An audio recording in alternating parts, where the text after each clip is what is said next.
Well, good morning.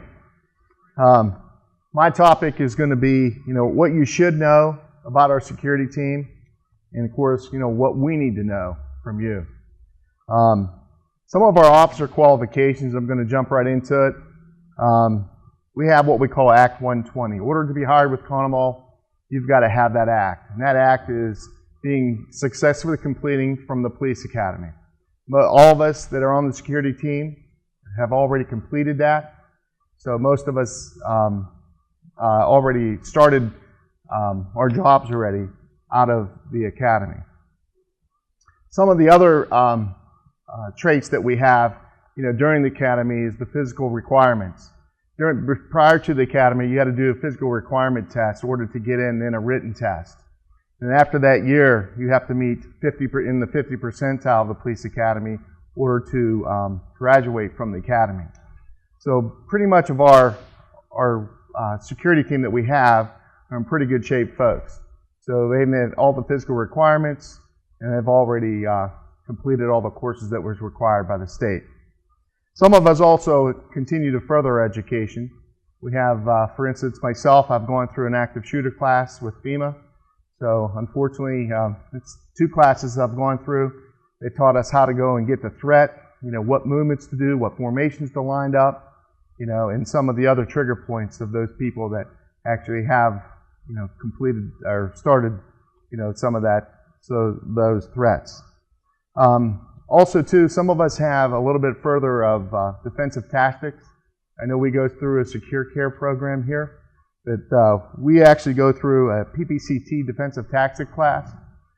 All of us that have actually gone through that. It's a pressure point contact, so we know a little bit more on how to handle it without actually, physical harming anybody, but it really gets the folks to comply. Pretty much. Also, too, we have what we call a CIT training. Most of us are CIT trained. This is a phenomenal course. It's about a $700 course. And basically what it is, it's called Crisis Intervention Team. Basically, we go through, it teaches us skills on how to de-escalate. So sometimes you get an agitated patient, you call us, and we'll come in and we'll be able to talk it down. And you're kind of like looking like, how'd that happen? Well, it's because we had these skills. We were taught how to actually perform and talk to these folks. And some of these guys we already know.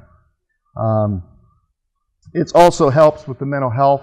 It takes them from the judicial system and gets them into the mental health care facility. So it's a huge opportunity for us, and it's a huge opportunity for the healthcare system. And it really helps the patient, because that's what it's about. Some of us also gone through what they call a tactical medical class. So in case we're shot in the field, we know how to kind of, apply tourniquets, actually, take care of the wounds if necessary, how to apply double tourniquets, and those kind of things. And most of us are all first responders. Myself, I'm a police officer at Wimber. I also do that part-time. I'm also an EMT. I'm also a volunteer fireman, and I'm also a basic rescue tech. So basically, I can cut you out of cars and things like that. God forbid if that ever happened. I'm a CPR instructor. Most of you have seen me before. I teach CPR for Conemaugh as well. So I've been doing that for the last 10 years. And also, you see that we now have tasers. And that is part of our course as well here, is that you have to go through a taser training. We're getting recert. That's a once-a-year recert for us as well. So, that's kind of a nutshell order to get hired. I threw some things in that I do. Most of us are all qualified as well. Some of us are just getting out of the police academy and getting into law enforcement as well. This is our full-time job with Conemaugh, and then we also branch out with, doing police work. So some of these things that Kelly was talking about, we're kind of very familiar with. So that's why we want involved. Some of the patients that are here, we know them. They see us, they're kind of like, oh, yeah, we know that person. And we may have dealt with them in one way or another, and possibly even arrested them for something. A typical role and responsibilities, or a typical shift that we have. When we come on shift, what's broken down to the areas. So, we kind of have a favor system and it's broken down to areas 1, 2, and 3, and 4. And that means is that there's different parts of the building and the campuses. So depending on what area you are, we'll communicate with the shift prior to if there's any issues, or for something that happened prior to, we get that information firsthand. There's also a dispatcher position, and that's a big position in our area as well. Basically what happens there is that when you call that 9730, that person answers, that's our dispatcher. That particular person there, he is, or she is answering the phones, basically calling us on the radios, letting us know what's happening, anywhere in the facility or on the campus. Also with Lee, we have 2 shifts down there. It's a 6:30 to 2:30 shift. We also have a 4:30 or a 4 p.m. to midnight shift down there. At any given time, if something would happen, we can all go together. So those areas are just kind of an area. If there's a particular call, we have to unlock a door. We need to assist, a visitor, so that particular person goes. But if it's anything like a big incident, like a code green or a code orange, you'll see all of us. And sometimes, we'll call that lead person up as well. Also, too, we could go down there. If there's an incident down there, we'll also travel down there. One big thing that dispatcher does is what we call iTracks. Everything that happens, every call that's made, well, not every call, but majority of the calls that we provide goes through that iTrack system. So if there's a code green or code orange, that's in that system, and we're required as an officer to go write a report. So that's why we're looking for your names, employee numbers, who was involved, who said what, and that report goes right to our boss, Mike Thomas, and then it goes to risk management, and I'm sure to other people throughout. But it's a big opportunity for us, and it's a great way to keep incidents and what happens with the things here in Conemaugh. We're also, that person is also in charge of making photo IDs. So you see all these IDs, we make those in the office as well. Vehicle patrol, when we get on shift, if time permits, we'll be out circling in the campus. That's some of the things that we do. We're looking for irregular things. Sometimes we see visitors, we give them directions. Sometimes, the car needs jumped, they have a flat tire, they lock their keys in their car, we help all kinds of different situations outside of there. Sometimes we don't get to do the vehicle patrol only because there's an incident somewhere or something's happening, it requires all of us to go there. So that's just some of the things that we do. We'll also escort or pick up people from employees to visitors. So if it's late at night, you're working late in the floor, don't be afraid to call us, because we don't want you walking down in the pitch dark or anything like that. Also too, I've heard also with some of the floors, well, we'll just walk together. Well, that's probably not a good thing, because you just heard some of the crime reports and some of the crime numbers. You want us to be with you, okay? Because we have that access. We may know these people. We know kind of what's happening. We're monitoring that 24/7. So just to keep that aware. Also, too, not on some of the knowledge that we hear, but we also have all the knowledge that Lee. So we have a big campus here, and we have another campus down at Lee. So you see some of these younger kids, they look kind of confused when they first start. Yeah, they're confused, because they're trying to take all this in. They're trying to take in the position. They're trying to figure out where to go, what door to unlock, how to get there. So if you see these guys walking and traveling, that's why they're starting to learn where to go and how to handle themselves. Some of the other things you'll see us do is corrections and police escorts. If there's a patient here with a correction officer, we'll assist them. That's just, the liability of Conemaugh. It's just something that we want to do. We want to be with that just to, keep the safety end of it together.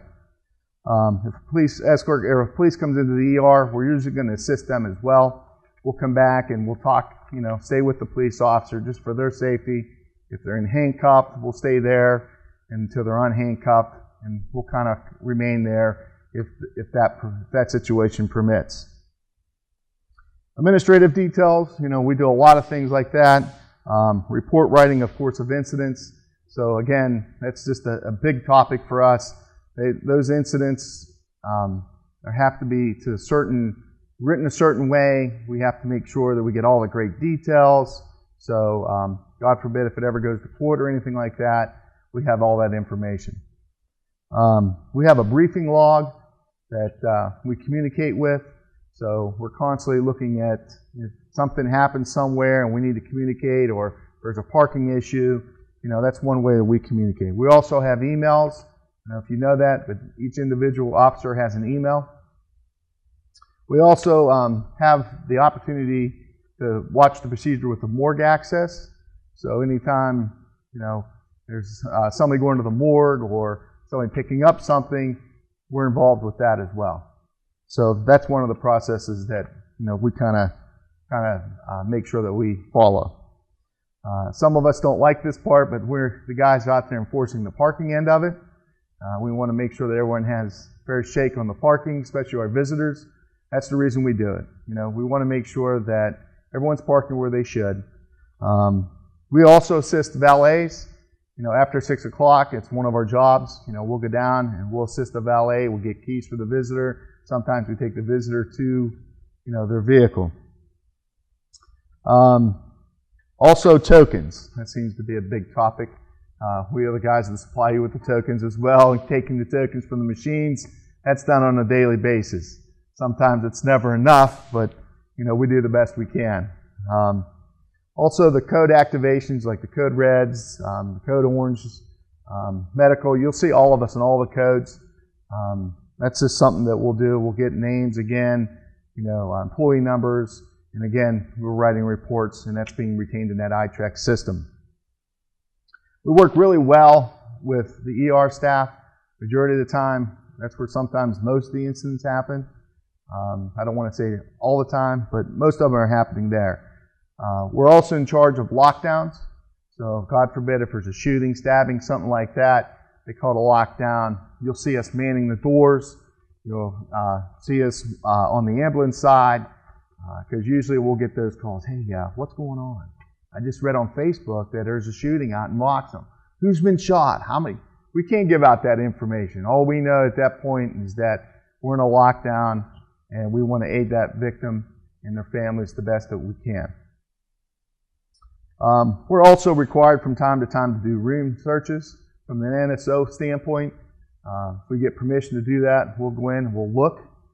Sometimes we're looking for weapons, sometimes we're looking for contraband, and more enough, we find a lot of it. Some of that stuff will be retained, and we have an evidence locker, and that's kind of locked, and we'll take it, and we have to document everything, and then Mike approves that once we get it to that point. Also, inbound helicopters, outbound, you'll see us assisting that. You'll see us blocking elevators. We'll assist the crew. Sometimes you'll see us bagging, a patient coming off chopper or going through the chopper. We'll help lift the patient out of the chopper. Pretty much, we're kind of the all-trained kind of person with that as well. We also check in weapons at the CP. If there's anybody that carries weapons, there's a report to us. We'll retain that weapon. We'll have complete a form, and we'll make sure that on the way out that they'll have that weapon with them. We also we have a lost and found system. It's also listed at our office at the CP by the ER, and we take a pretty good document of what's been found. And after 30 days, it's just being disposed of. Anybody that has any belonging, jewelry, cash, anything like that, we document that when the patients are inbound, and we'll take that as well, and we'll take that to our cashiers. So, in some of the typical situations that we run into, we had a patient the other night. He came in. He was intoxicated. He was brought in by ambulance. We were told by the command, which was one of the docs, he was agitated, and basically he had over $600 on him.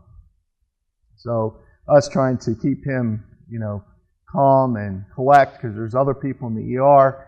There's a mob of us there. Some of us are trying to keep him kind of calm and talk to him, and other parts, we're taking care of his personal belongings, and things like that, and we make sure we secure those. We have other working relationships with a lot of people in the hospital. Of course, the floor staff, the NSO, we deal a lot with. We'll talk to them after hours a lot. We're really, how should I say it, we have just better yet, we just have a very good working relationship with them. Of course, the valets and the visitors, we see them all the time. We have a good working relationship with them. Fire, EMS personnel, police personnel, coroners, funeral home directors. We're talking to a lot of different people, and there's a lot of other outside agency folks that we kind of deal with and talk to on a regular basis. So just a little bit of what we do, some of the situations that we occur on. I know in the past probably 6 months, we've had a weapon. We had a machete on one of the floors. One of the visitors brought it in. It was discovered by one of the floor personnel, and they called us. We went up. Sure enough, a machete is one of those long knives. We retained that from the person. One of the staff members basically said, "Hey, I'll just get it. Please don't do that." That's something that we're kind of tactfully we can kind of get and talk to them. And even though they seem harmless, but you never know. Contraband is another big thing that we want to be aware of. Any gut feelings that you guys or anybody has, we need to know. This is the big point. Sometimes we're the last to know. And you can see from the numbers and from the crime rates, it's hard for us to kind of fathom the size of why we don't know. The guy was intoxicated. He seemed to be in fine. If he's intoxicated and you recognize that, or anybody in the staff, we need to know. If a person's not acting right, again, mental health is a big issue out there. We recognize that. Hey, that guy was kind of weird. He's kind of taking his shirt off and flapping around. He's sweating, and it's only 40 degrees out. Well, that's an issue we need to know. Anybody in the bathrooms, they're going in and out on a constant basis, we need to know. We've had some overdoses here happen in the hospital. We've had a lot in certain floors, especially in the bathrooms. We couldn't get into the door. One person was going into a men's room, couldn't get in the door. Guess what? That person overdosed right there. He was blocking the door. So we got called. It was a save. Most of us are trained with first aid and CPR and things like that. So, we're able to revive that person, get that person help. There's a lot of other things that, we're actually doing. We work a lot with, Good Sam floors, Good Sam 7. We're constantly up there with them, working very, very closely with them at times. Most of these people we know on a hand-in-hand basis. And some of the biggest things that we need to know from you guys is that we need to know what's going on. If you call a code green or code orange, please let us know. And if you can kind of give us a heads up of a family member not acting right as well, let us know that. Because it really helps us. Because sometimes we can just kind of show up and kind of diffuse it before it actually starts. And that's kind of like we like to have it. And like Kelly was saying, get involved. Let us know. Communicate with us. The more you do that, I think the less we'll have these code greens and the code orange. Will they ever go away? Absolutely not. But we are trained in those facilities, and some of you are probably saying, "Wow, I didn't realize all that. You guys are trained in all that." Yeah, we are. And it's a great opportunity for us. Because most of the time, most people think of security, "Oh, those guys just sit, they don't do anything, they walk around." We're walking around for purposes. One, walk around to be seen. Two, we're talking to people. We're fostering relationships. Some of those people that we're talking to, we know them on the street. So we're kind of keeping an eye on them. Were we going to say anything to anybody? Probably not. But we also have a camera system, so we communicate back and forth. So, to try to keep everybody safe, especially the patients and the visitors. It's a challenge for us, but we need that type of information. Vehicle accidents, there's a vehicle accident, something on the property, we're involved again. We want to take pictures, anything, the best we can. There's a report writing system for that as well. And most of all, we can't just grab certain people and pat them down and things like, even though that I'm a police officer, it doesn't work here in the hospital. So I kind of got to take that in a visible suitcase, leave that outside the Conemaugh door, and walk in and, kind of just be the job that I am here as a security personnel here. So tasers, if you can see that, we can't use these on patients. Everybody says, hey, we're just going to tase that patient. We can't do that. That's just something that the hospital does not want us to permit. That's like a big opportunity for us, So don't warn anybody. I've had a certain floor using us as the bad guy, saying, hey, if you don't set it down, we're going to have security come up and they're going to tase you. So then when we go over, talk to the person's kind of under the covers, thinking, what's wrong with this person? The person could be bipolar, he could be agitated, so we're trying to figure out, and low enough, the floor was telling them, hey, I'm going to get tased. Well, we're not going to get tased. So some of us keep it on this side, some of us keep it on this side, but I have it in the front. God forbid if I'm into a scuffle, this is my reason why. It's my preference is that I can hunker down and I can activate it. What it does is that as soon as you turn it on, it has a camera and has sound to it. And what it does is shoot darts out, and it kind of hits the muscle mass, and it freezes that person. It freezes that person for 5 seconds, and they drop. And gives us an opportunity to get control. Once we deploy this taser, we have cuffs. They will be cuffed. It is minimally used. It's only for extreme measures. So basically some of the things that we talked about are de-escalations, talking to that person, knowing that person, if you giving us more information, why is this guy agitated? He's having a bad day today. We need to know that. Because when we walk in a room and you see this stuff on us, it's intimidating. The first thing they're going to think, okay, they want to go hands-on. So, it is there for that deterrent, but we also want to make sure that we get that information so we can treat that individual or that patient or that visitor correctly. Yeah. There's two ways you can use this. It has a cartridge, and it's used once. Once you deploy the first cartridge, there's two darts that come out. And it's usually in the back. The back is the biggest muscle mass, so it kind of freezes that person. But it will go anywhere. You can hit them in the front, preferably not in this area, but if you have to, you have to. You can also take the cartridge off, and you can use it as a stunt. That's against the skin. So you can take it, and it'll actually, tase for that certain amount. That person won't be able to use that function or that arm or that leg or whatever. So, and it hurts. So you hear him screaming, you'll know it hurts.